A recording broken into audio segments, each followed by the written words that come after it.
The soul takes flight to the world that is invisible. But there arriving, she is sure of bliss, and forever dwells in paradise. En 1985 llegué por primera vez a Londres y una de las cosas primeras que hice fue ir a ver la Galería Nacional, y de todos los cuadros que vi, la pintura que más me impactó fue la ejecución de Lady Jane Grey del pintor Paul de la Roche del año 1834. No tengo nada más que decir que la parte técnica es una obra maestra de gran impacto, de gran nivel. Pero el mensaje que ofrece la pintura es excepcional, es impactante, porque el cuadro tiene un tamaño, es un cuadro de gran formato, es un óleo sobre lienzo de gran formato que acapara todas las miradas. Es uno de los cuadros, una de las pinturas más famosas de la National Gallery. La primera vez que esta pintura se mostró en público fue en el Salón de París en el año 1834, y como causa actualmente, en ese tiempo también causó un gran impacto. Y tuvo una aceptación muy importante, y el nombre del pintor de la Roche se hizo famoso. Y todo el mundo acudía a ver esta pintura.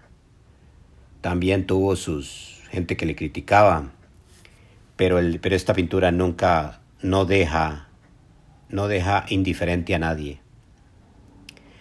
De la Roche presentaba su cuadro en el salón con estas palabras: Lady Jane Grey, declarada heredera al trono de Inglaterra por Eduardo VI, fue después de 9 días de reinado encarcelada por su prima Mary y condenada a la decapitación 6 meses después.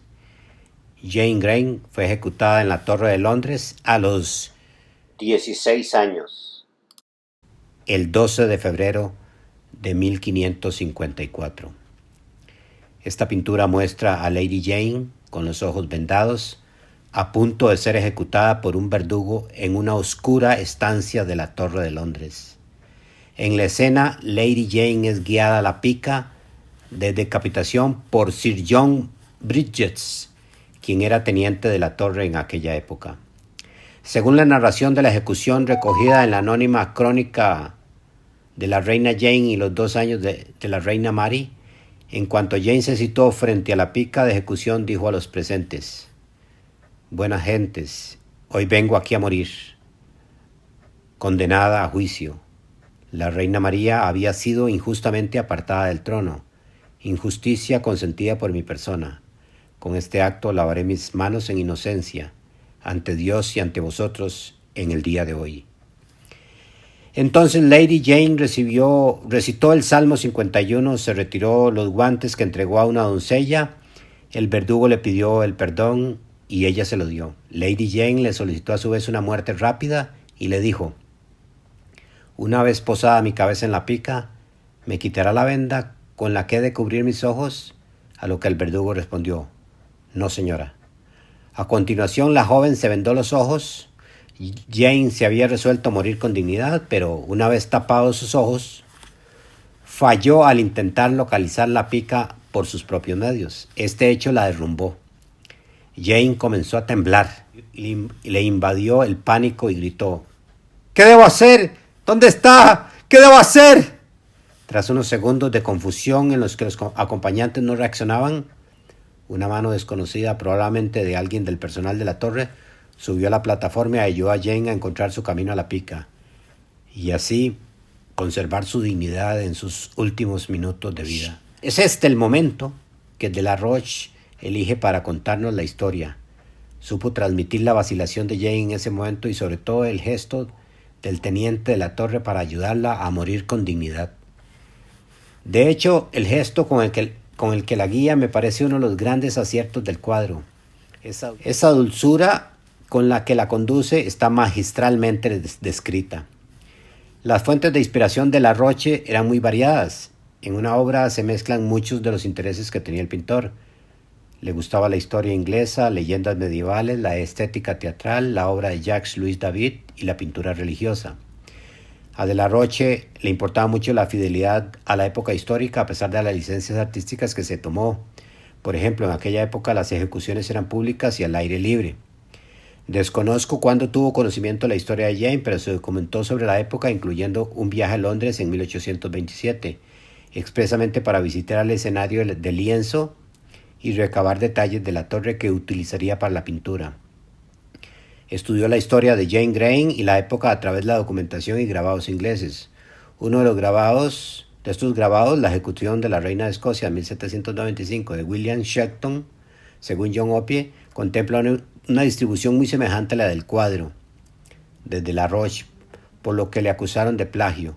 Personalmente, a pesar de las similitudes, el tratamiento de La Roche sobre el tema no puede ser más diferente.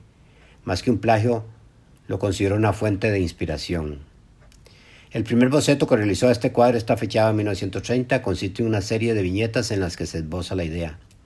El método habitual de trabajo del de La Roche consistía en una serie de estudios previos por la que la obra lo iniciaba en una idea general de viñetas, después se elaboraba el boceto con más detalles y definía la situación general de los elementos del cuadro. También realiza bocetos de los elementos individuales de la composición.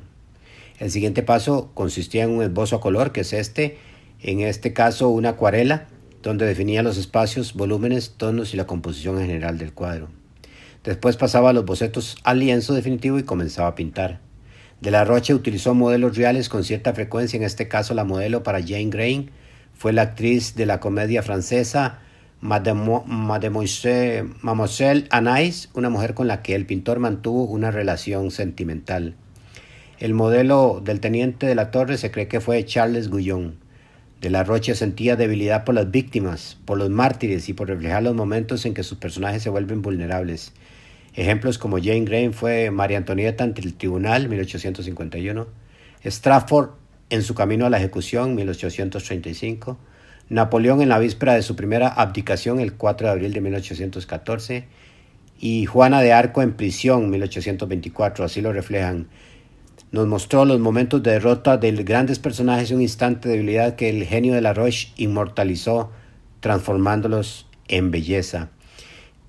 Todos ustedes se pueden informar acerca de esta historia, porque esta señorita, que fue reina unos momentos, nada más unos días, y después por las envidias, de su prima Mary, la condenaron a la decapitación. El 12 de febrero de 1554.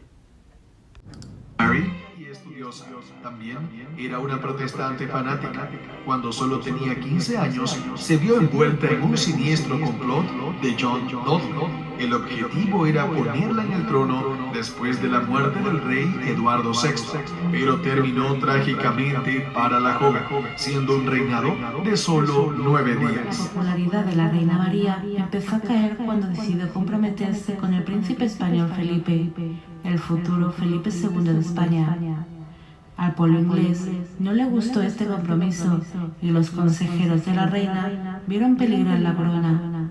Decidieron entonces condenar a muerte a Jane y a su marido para así evitar que el pueblo se levantara en favor de la antigua reina. Jane recibió su sentencia de muerte con mucha amargura y pena. Ella no quería morir.